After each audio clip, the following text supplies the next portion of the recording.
خودی کا نہار لا الہ لیسن 6 کے اندر ہم پڑھیں گے مرکبات۔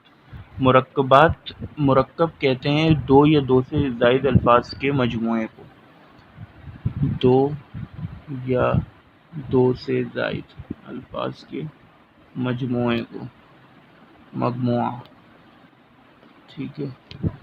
اب اس میں جو مین چیزیں آپ نے وہی سمجھنی ہے کہ کبھی بھی پورا جملہ نہیں ہوتا۔ عربی میں جملے کی دو اقسام ہیں۔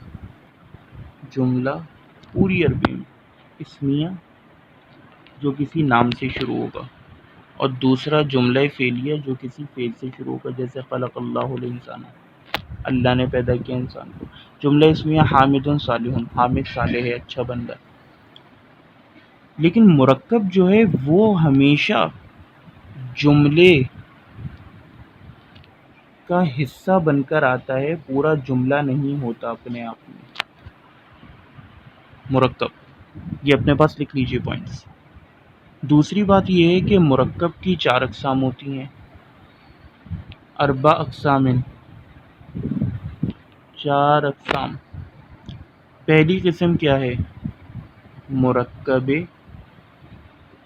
جاری، دوسرا مرکب توصیفی یا منوطی نعت منوط، تیسرا مرکب اضافی